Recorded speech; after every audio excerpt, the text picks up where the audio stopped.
Yes, this video is going to be a little bit different. I'm going to give you the audit I've done for my client in my one-on-one coaching program, and I'm going to give you everything that I've shared with him. It's pretty much a Loom video sharing all the tips and strategies that are based on the questions, based on his situation. I've created a personalized strategic plan for him, and what you can find in this video, in the Loom video, and the whole audit is going to be about improving focus, energy, motivation, and pretty much how to structure your days and how to structure your tasks. A very helpful technique you can leverage and you can use to get more productive and increase your efficiency. Pretty much my client, he was struggling with, like a structure to his days, low motivation, low focus, no energy. He was sleeping a couple hours, like 9+ hours a day, but still he was really tired. So I go through step by step how he can improve his sleep, his routine, all the tips about his sleep, as well as like how he can improve his focus, energy levels, motivation, as well as touching a little bit about like the certain foods he can eat to get better output every single day for his business, because currently he's at 7K a month and we are scaling to 20K a month with his marketing agency. So yeah, that's pretty much about it. If you have any questions, let me know in the comments, but I'm 100% sure you're going to enjoy this one. And yeah, enjoy. Hey Roshan, Miriam here. This is the analysis and pretty much the improvements that I've made for you based on what you told me that could be improved and all of that. So let's just start. The first thing that I really want to touch on is your tasks. Like we talked about, like creating a to-do list and detailed plan. So this is pretty much what I came up with for you. So what we want to do here is to group your tasks. So let me explain what that means. So based on what you told me, your main task these days are those tasks that will help you scale to 20K a month, right? So that includes hiring, lead generation, sales, and creating VSLs, right? So the to-do list that you showed me containing all of those things that you pretty much took a picture of, they're too much. It's too much, and I even told you, like, you probably feel overwhelmed, and that's maybe also a reason why you feel also unmotivated to do that, and also you lack clarity, because it doesn't matter how many tasks you have, you still can feel like you lack clarity, right? So sometimes less is more, and that applies to your daily task creation and overall planning. So instead of creating a long to-do list with 10 to 20 tasks that don't even get done that day, what you can do instead is to group your tasks, right? So based on the category based on the categories that you're working on, so that means creating 3 or 4 tasks you have at the moment in the day that you have to do, like for example hiring a new team member, and anything that relates to hiring, you create and you put that into the group number 1, which is going to be called hiring, right? So based on the task that you've mentioned, I've created 4 groups for you. So group number 1 is hiring, because I've seen a lot of tasks that involve hiring for you. The next is lead generation, BSL creation, and the last group is group number 4, testing. So these are the 4 areas you're focused on these days and for the next couple of weeks. And now with these groups, we are going to create a simple plan where we are going to do each group on a different day, right? So we're going to be creating a themed week. This is something that Elon Musk does, as well as Jack Dorsey, the former CEO and the founder of Twitter, and they pretty much created this theme, like this name for week, like theme week, right? Because they theme their days based on the activity. So for example, on Mondays they do management, on Tuesdays they do product development, right? So what we want to do here is to create groups, right? So here's how it works. You're not getting all of those 10 to 15 daily tasks done in a single day, because it's just too much and your brain feels overwhelmed, which is completely normal. To feel less overwhelmed, you have to have less resistance towards your work so you can make progress on those tasks, and you need to give your brain a singular focus, right? So with this simple task management, you will be able to focus on 1 group a day.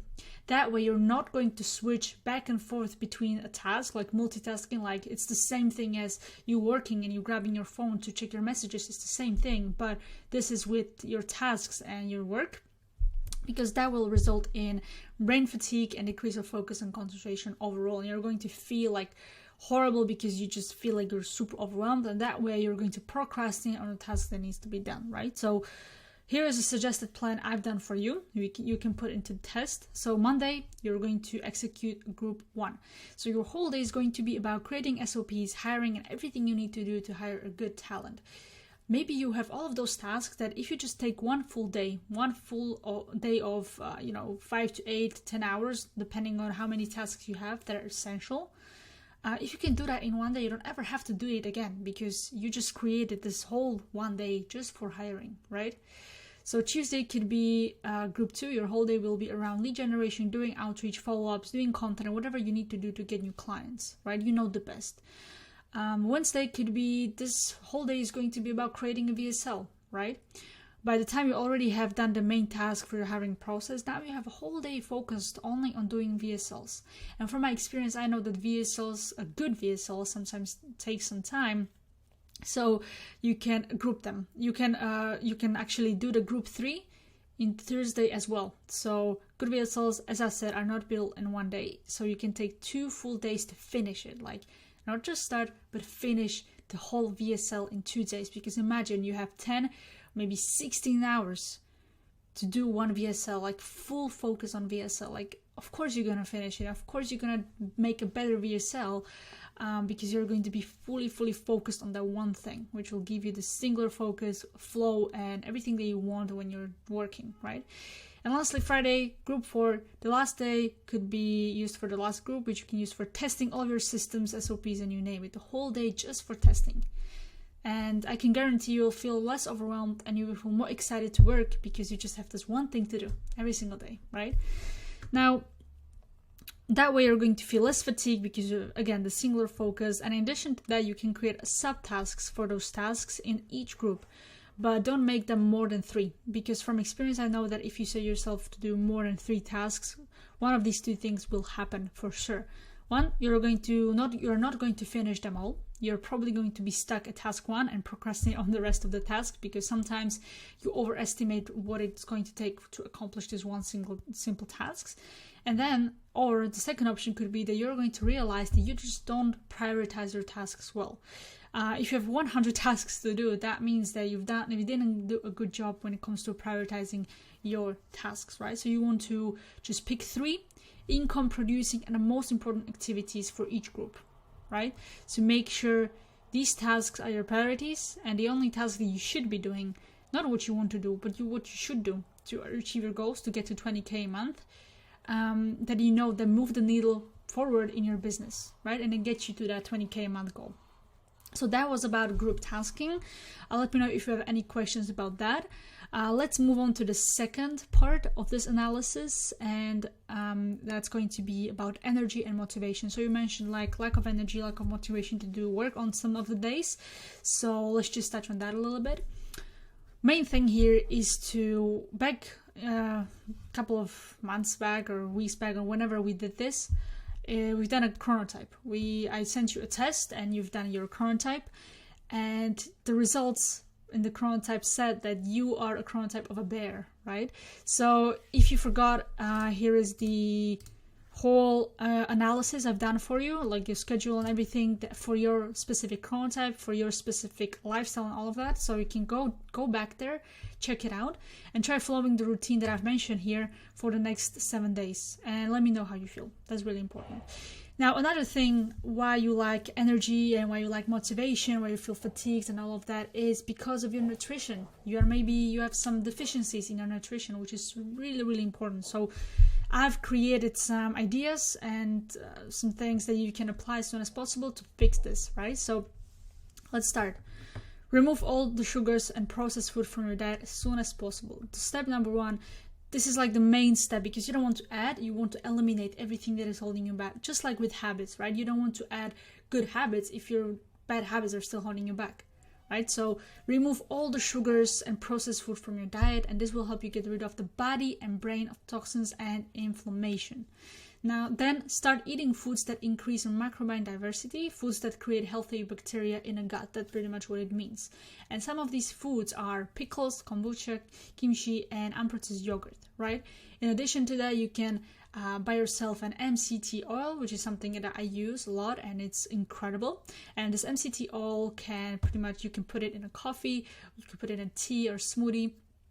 And MCT oil will help you with some sugar cravings in the afternoon. Overall, throughout the day, it will make you feel more satiated, and it will also help you overcome some of the afternoon cravings after lunch, and you will not feel so hungry all the time, right? Now, the next thing, you want to eliminate foods that cause you discomfort. Track what you eat and observe how you feel, right? Observe your body. Find out what types of foods you are sensitive to and are causing you discomfort, right? Also, what types of foods are slowing you down in terms of your energy? What types of foods are causing you fatigue, headaches, brain fog, or insulin rush? Like once you eat the certain foods, it's usually something with sugar or it's something usually with carbohydrates. What type of foods are immediately spiking your insulin, and all of a sudden you feel like this, you feel like your insulin pretty much increases, right? This insulin rush. And then it follows with a crazy crash of energy. Like, take a note and see what types of food. Another thing you can do as well is to get a food sensitivity and food allergy test. And you can see exactly what type of food you should not eat and what type of food you should definitely eat to make sure that you're maximizing the nutrition specifically for your body. Then what I suggest you to do is to fuel up with healthy fats. Start with, for example, avocados or olive oil. Fat is healthy and it will help you reduce cravings, energy crash, and it will help you stay focused for longer hours without this crazy ups and downs in your energy and this whole roller coaster of good emotions, bad emotions. Because if you eat healthy fat, it will also help you stabilize your mood. You'll feel less like these crazy emotions, like the mood will be stable and the mood will be pretty much positive and your mood will be okay for the day, because you're not going to feel sad and happy all of a sudden, because that is also a cause of nutrition deficiency, right? Another thing, eat anti-inflammatory foods such as green leafy veggies, beets, blueberries, bok choy, broccoli, celery, chia seeds, coconut oil, flax seeds, ginger, pineapple, salmon, turmeric, and walnuts. These are amazing anti-inflammatory foods. You should definitely incorporate them into your diet. Eat diverse organic fruits and veggies. Drink filtered water. This is huge. Like, not a lot of people talk about this, but you don't want to drink unfiltered water, because in your water there's so many toxins. They're just causing you brain fog. They're just harming your health and essentially your gut and everything, like your mitochondria, and that way you're going to feel sluggish and you're just not going to feel well. It can cause you some digestive issues as well. So what I use to filter my water is this bottle. Just don't have it right now, but it's essentially this one. It's very good. Like, Lark is amazing. It will filter your water once you put it in. Just 3 taps or 2 taps depending on your environment and the quality of your water. But 2 taps is great, and you will feel amazing results, because it will filter the water and get 99.9% of bacteria out of that water away for you. So it's amazing. I highly recommend. Then stop consuming vegetable oils, trans fats, and switch them for olive, grapeseed, or this is a typo, so avocado oil, right? So you want to avoid vegetable oils as much as possible, because trans fats are hiding in a highly processed foods you can find in supermarkets, fast food chains, or anything that you usually fry. And yeah, they can be very harming to your body and overall energy and focus and all of that. So you want to avoid vegetable oils as much as possible, and switch them for something else like these 3, right? Next, consume more omega-3 and less omega-6, right? Because like both are essential for you, but what are essential for you and the functioning of your body, but you really need to find the right balance. So prioritize omega-3, which are usually from fish. If you cannot eat more fish, then just buy omega-3 supplements. I have like a supplement section for you written down, so we'll touch on that later. But omega-6 are usually you get that from fried foods or processed foods, or pretty much foods that are not good for you. Vegetable oils as well, so you want to consume those less and consume omega-3 more. And lastly, consume foods with antifungal properties such as garlic, ginger, lemons, lime, olive, coconut oil, cayenne pepper, onion, pumpkin seeds, and rutabaga, right? You really want to, you don't have to whenever I mention these foods, just don't do everything at once. Just just try 3 foods and then you can add another one. You can switch between another one. You don't have to eat everything that I mentioned here, okay? So you can just eat, pumpkin seeds, and that's a good start. Or you can just, To do that, you'll need to be online. Sorry about that. Siri started to talk. Excuse me for that. But essentially, you want to just try it, switch. Don't do anything and everything at once, right? Because you'll feel overwhelmed. That's not something we want to do here. And these were like the type of foods and everything that you can try. Now let's talk about like a simple routine for you. So based on your daily plan, here is something that I recommend you to adjust and switch and see how it works for you, how you feel. So first, try postponing your breakfast until lunch. So have the 2 or 4 hour window while you conduct your deep work without any food, and you do pretty much intermittent fasting. So don't drink any coffee and tea right after you wake up. This is another crucial thing. Based on your chronotype, you should drink coffee after 2 or 3 hours after waking up. Tea or coffee, the same thing. Because your cortisol levels are high and you have natural energy driving you through your work and through your day. So after the 2 or 3 hours after you wake up, you can grab a coffee and tea, and you can buy a supplement, which I mentioned in the supplement list, called L-theanine. I hope I written it correctly. If not, sorry for that. But essentially, it's a supplement that you drink with coffee or tea, and it will give you that amazing boost of energy, increased focus, and without having that crazy energy dip and crash afterwards, which you usually get from coffee. Also, when I talked about MCT oil, I usually blend some MCT oil into my coffee to have that steady energy, stable mood, and just pretty much have no crashes after I drink my coffee. And once you break your fast, you can break your fast with eggs, which is what you usually eat anyways. So you can do eggs with some ghee butter if you can, and yeah, that's a good start for you. So when it comes to lunch, eat your lunch and go something with high fat, high protein, and low carbs. Leave the carbs for later after you're done working for the day. You can have something light such as chicken with salad, spinach, lettuce, avocado, olive oil. Avoid vegetable oils, as I've mentioned before, and frying your food if that's possible. You can bake it, you can cook it on water or however, but if you really cannot avoid that, it's just fine. Just make sure whenever you have a choice, try to avoid frying your food, because usually you fry your food on vegetable oils, and also the frying effect is not very healthy anyways, but it won't kill you, but it's not like the best option if you have some options to choose from. You can also eat some fish, you can also mix some berries, nuts, and I usually in my salads I do some blueberries, strawberries to because I like my lunch, my salads with some sweetness in it. So if that's you as well, you can add some blueberries and strawberries into your salads and your meal as well. And so for dinner, you can have rice or any carbs that you want. You can also try lentils, chickpea, and kidney beans. These are some good suggestions that you can also go with. And don't forget, eat your dinner 2 or 3 hours before bed so you don't get heartburn and have some digestive issues that will cause you sleepless nights and just interrupt sleep, which is not something that we want. Okay, so that was about nutrition. Let me know if you have any questions about that. Now, let's just quickly touch on some exercise routine for some energy boost. So your goal here is not to be a bodybuilder. Your goal is to be a successful entrepreneur. And you use gym, you use working out to boost your energy and, release this feel-good hormones, just feel good, right? You really want to energize yourself and feel good about yourself so you can tackle another meetings, another deep work blocks or whatever, right? So this is your objective with working out and gym. That's why if you just could go 3 times a week to your gym and do some whole body exercises, you'll be good to go. So I created a simple a list of exercises you can do.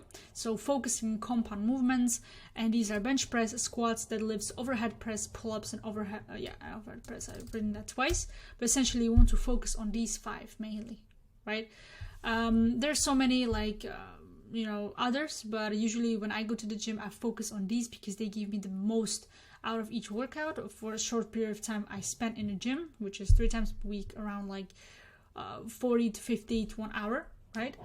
And yeah, that's just, if you have any questions, we can go really deep into creating more in-depth routine with exact numbers of sets, numbers of reps you need to do, as well as types of exercises, and pretty much create a plan for you that way. So yeah, just let me know and we will get to it.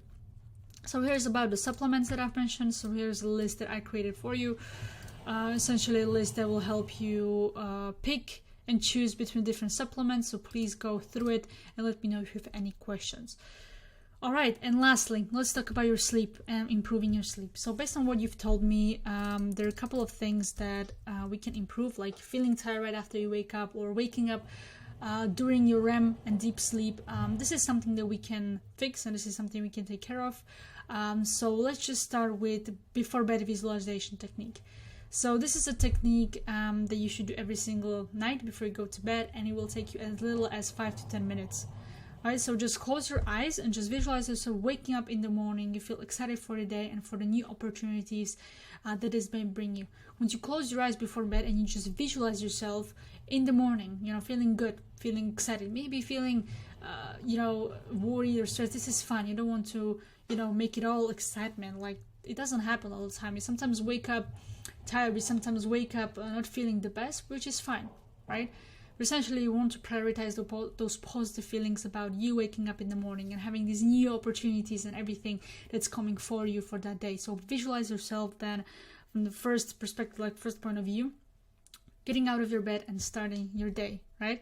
So every single night, do it, and that you will build a habit, and your brain will start to understand that this is the reality for me, because your brain cannot distinguish what's imagined and what's real, right? So the more you repeat something in your mind, the more familiar you'll get with it, and the more you will do it, essentially, right? Next thing is getting out of bed. So when it comes to waking up without snoozing the alarm, right after you wake up, find one thing you're excited about for that day. By now you have your day planned out, as we talked about, like grouping to tasks and creating subtasks for your groups. So that's one thing. And the next thing is, what exactly you should do.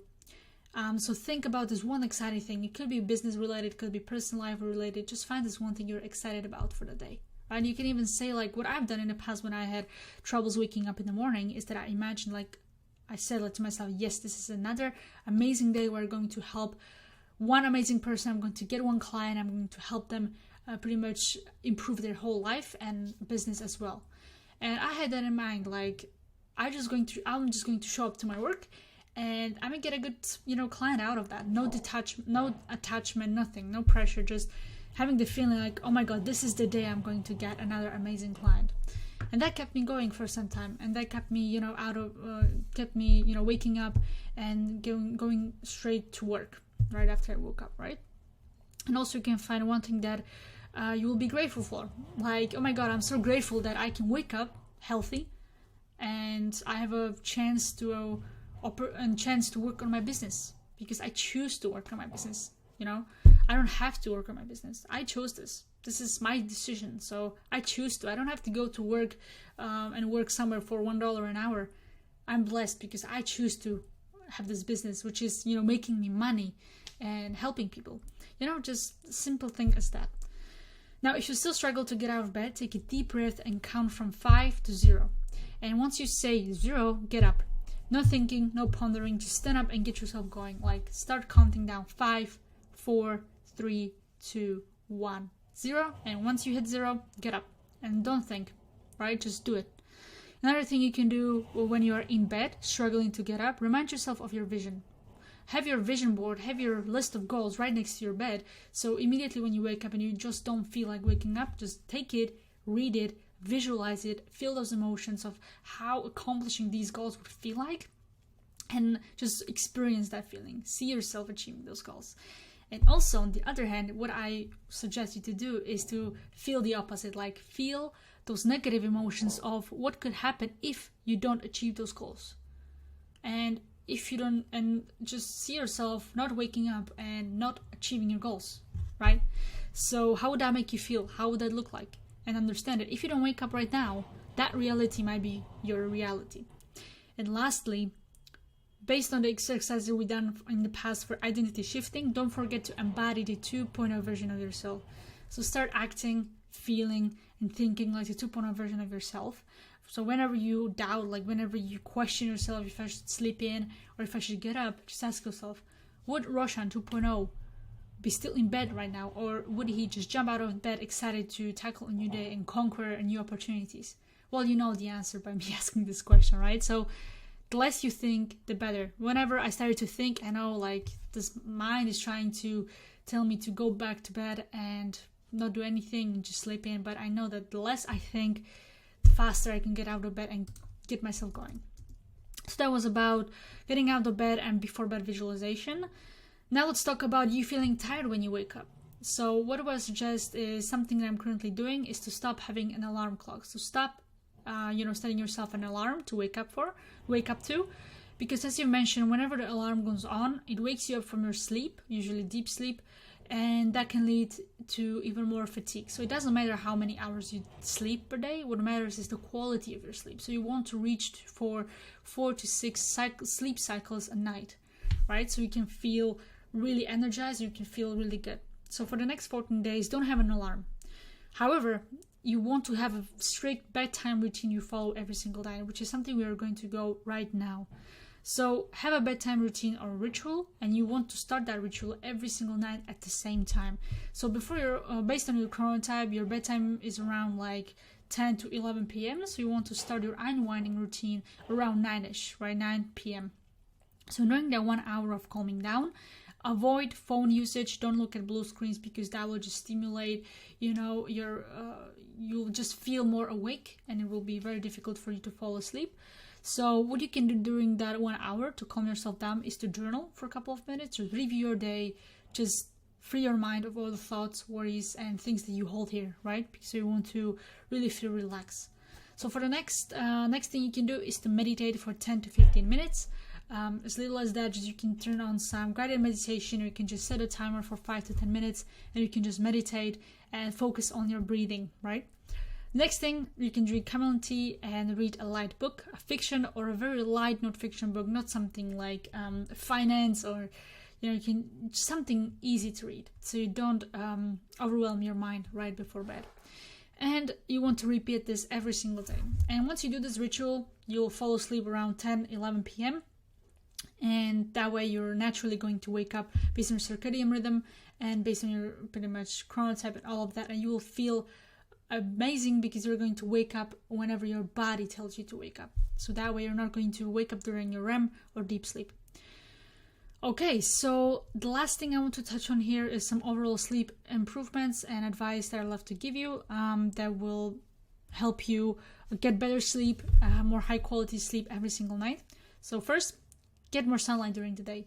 So during your break, go outside and get some sunlight. Make it a habit, right? During your lunch break or during the break in between your deep work sessions. Avoid screens before bed. 60 minutes to 90 minutes before bed. Stop drinking caffeine after 2 p.m. or generally 6 to 10 hours before your bedtime. Have a cool room ready for sleep. So the optimal temperature would be around 60 to 68 degrees Fahrenheit. That's like a good rule of thumb that you want to hold yourself to, because that temperature is really good. So anything above and below will interrupt your sleep. So make sure it's around these degrees. And now go to bed at the right time each night. As we talked about, you really want to set a set time where your body will naturally produce the melatonin. So it will naturally produce the melatonin, and that way you're going to fall asleep at the exact time every single day, and it will become a routine, which is something your body also wants and you as well. Get some magnesium. You can buy magnesium spray and spray it in the center of your chest, around your neck and shoulders, where you carry a lot of stress because you are sitting behind your computer for hours. So you want to massage your neck, massage your shoulders and your chest with the magnesium oil. If you cannot buy a magnesium oil by chance, then in my supplements list you're going to find the exact magnesium, the type of magnesium you want to take before bed. And if you have like a dinner, or if you have a bed night snack before bed, like 2-3 hours before bed, you want to eat some foods that provide very concentrated sources of magnesium. For example, Brazil nuts, green leafy veggies, pumpkin seeds, sesame, and spirulina, right? So these are some advice when it comes to magnesium. The next thing is black out your room. Make your room super dark. Make your room so dark that you just cannot see yourself, and you cannot see even your hands when you put them in front of your eyes. That's like the best thing you can do. If you cannot do that, then just you can go and buy yourself a sleeping mask or sleeping patches that will block the light, pretty much block the light, so you won't see anything. You'll be able to sleep faster and better. Turn on red lights in your room. So for example, I have LED lights now. They're set for blue because I use blue for focus, but essentially at night for my unwind routine, I turn them on red, or pretty much I dim the lights in my room so it's dark with the red lights only. And the red lights will help you fall asleep faster and will also help you to have a better good night's sleep, right? Better sleep pretty much every single night. And lastly, don't sleep near your phone. So don't keep your phone near your body because EMFs are damaging for your health and overall damaging for you, because it's just, if you just find the negative effects of EMFs that your phone has, and any electronic device like iPads and all of that, computers, then yeah, it's crazy. So you can just Google for yourself, but essentially don't sleep near your phone. Put your phone somewhere outside of your body so it's not near your body, right? So yeah, that's everything. Again, if you have any questions, just let me know on Slack. I will get back to you and we can take a look at some of your questions and see what we can improve. But yeah, that's everything for me. Let me know and have a great day.